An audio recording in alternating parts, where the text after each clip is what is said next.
Brazilian RT Charger versus American RT Charger when two worlds collide. There are encounters that make history, and there are encounters that change the perception of reality. The track breathes, the air vibrates.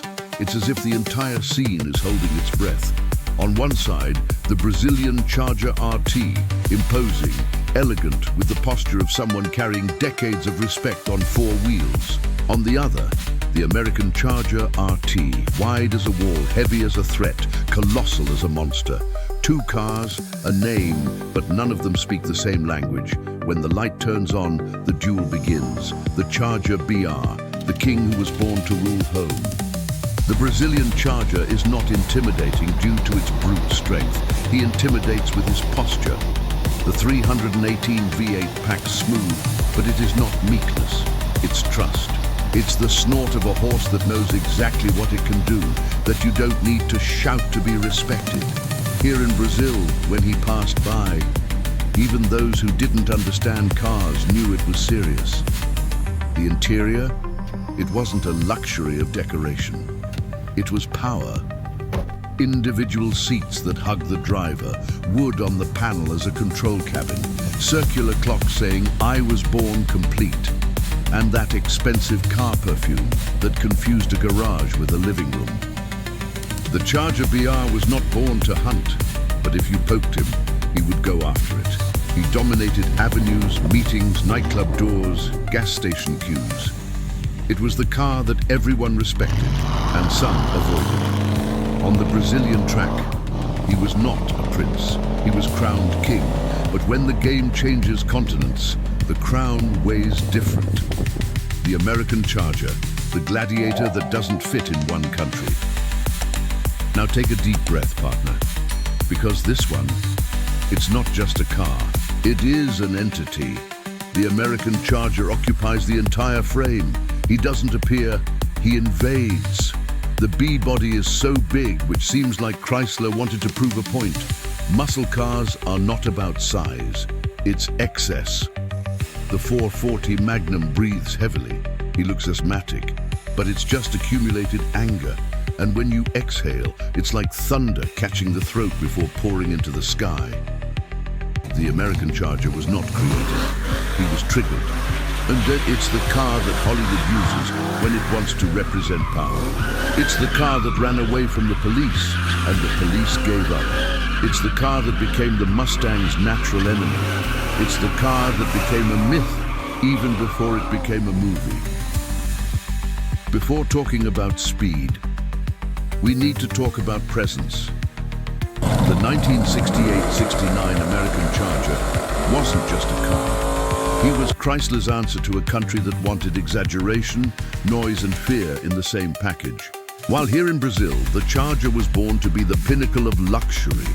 In the United States, he was born to be the epitome of intimidation. It doesn't take up space, he takes possession. The long hood is not aesthetic, it's a warning. Look at the size of the monster that lives in here. And inside lived the competitor's nightmare.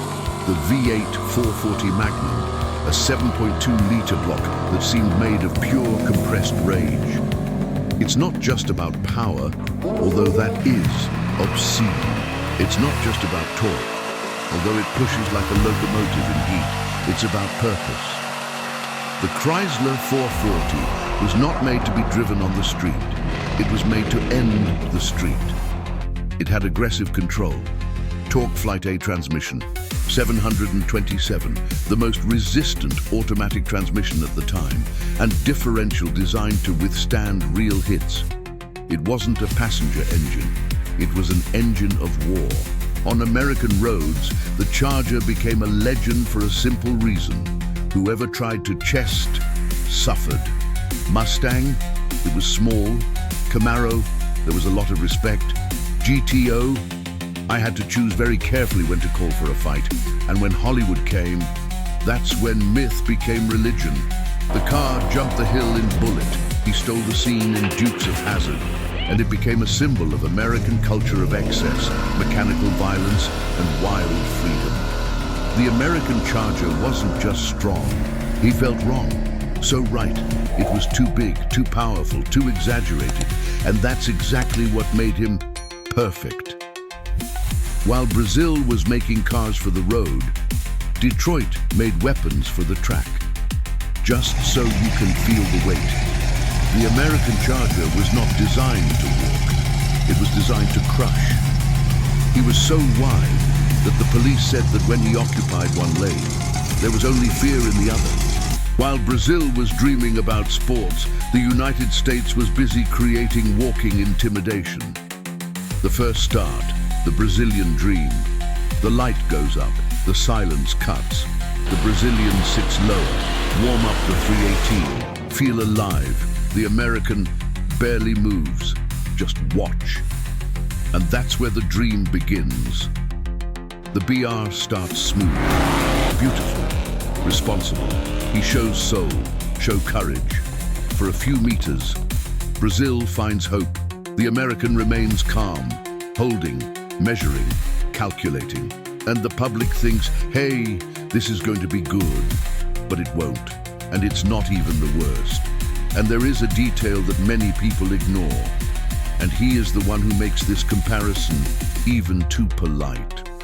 The American Charger in our history is already armed with the 440 Magnum, a 7.2-liter V8 that is enough to change the atmosphere of any track. But pay attention, this isn't even their ultimate monster. This is just the aggressive basics. The BR arrives with its little more than 200 horses, a worthy, brave, historic engine in Brazil. But the American wakes up with more than 375 horses and will sleep with 425 depending on the mood. And now comes the final blow. We didn't even bring Remy into the conversation. The Remy 426 was so brutal that NASCAR banned him. Dealership was afraid to sell, and whoever bought it needed to have more courage than sense. So to avoid becoming cowardly, so it doesn't become a joke, the dispute here is only against Magnum. Even so, the BR fights its 10 seconds from 0 to 100 in approximately 9.5 to 11 seconds. Magnum does it in 5 or 6 seconds, lazily. While Brazil was making V8s for the road, Detroit made V8s for war. The truth, the Americans stop playing. Magnum takes a deep breath. The snoring changes. It gets thick, metallic. It's the kind of sound you feel on your skin, not in your ear. The track shakes. The camera vibrates. BR knows. Now, partner, it's over. This is where Magnum opens the cage and says, now it's me. When the American steps, the hood rises like a beast leaving the ground. The differential twists as if it is tearing the axle. Snoring becomes a continuous explosion, and BR becomes a blurred memory in the corner of the screen. The American Charger doesn't overtake. He advances. It doesn't pass. He disappears forward. BR doesn't disappear. It ceases to exist. The massacre too beautiful to be a crime. Now the duel is over. Now it's just a consequence. BR tries to react, but each attempt is just a reminder of courage. The American opens up like someone pushing the horizon. The distance increases. The shadow grows. BR becomes an extra in his own dream. When Magnum works, even hope becomes a detail. Why is he like this? If you thought it was exaggerated, calm down. It gets worse. Remy 426 existed, and he was worse. He was the V8 that Chrysler created to challenge the very limit of insanity. Born to win straights, created for mechanical warfare, designed to humiliate competitor, eternalized as a symbol of American strength. While Brazil was making cars for the real world, the United States made cars to challenge the world. Identity. Brazil shaped a king. The United States forged a gladiator. Ours was born to parade with class, dominate avenues, to be a symbol of luxury in a country that dreamed big. Theirs was born to destroy straight lines, win mechanical wars, and be the car that no one wanted to see in the rearview mirror. This is not a defeat, it's a collision between worlds.